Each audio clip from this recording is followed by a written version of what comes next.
Good morning everyone. তোমরা কেমন আছো? আমি ভালো আছি। তবে আজকে আমি একটা কথা বলছি, কর্তব্য।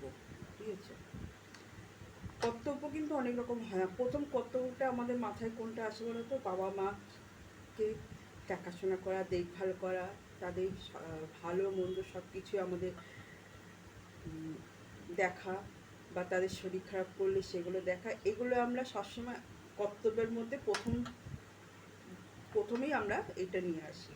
কিন্তু আজকে যে আমি কর্তব্যটা বলছি সেটা হচ্ছে বাড়ির বড় ছেলে।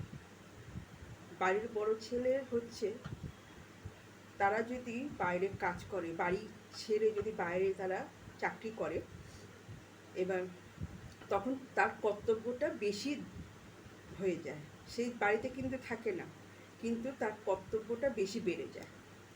কর্তব্যটা কোথায় বেড়ে যায়? যখন বাড়িতে আরও সব ভাই বোনেরা থাকে, তাদের বিয়ে দেওয়া, তাদের ছেলে মেয়েদের পড়াশোনার খরচা, তারপরে হচ্ছে তার বাবা মা তো আছে, এটা তো প্রথম ইয়েতেই অধ্যায় পড়ে।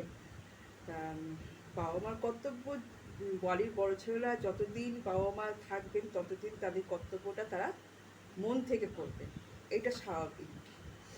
কিন্তু আচ্ছা বলো তো, বাবা মা কি শুধু বড় ছেলেকেই জন্ম দিয়েছে?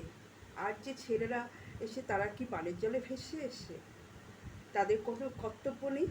কেন শুধু বাড়ির বড় ছেলেরাই শুধু কর্তব্য করবে? এখানে অনেকে হয়তো প্রশ্ন করতে পারো যে কই, এখন তো বাড়ির বড় ছেলেরা কর্তব্য করে না, সব ছেলেরা করে। আমি এখনকার কথা বলছি না, আমি অনেক কয়েক বছর আগেকার কথা বলছি। বাড়ির ছেলেদের শুধু একা কেন কর্তব্য থাকবে? আরও তো ছেলে মেয়েরা আছে, তাদের কর্তব্য নেই? তারাও তো কর্তব্য পালন করে।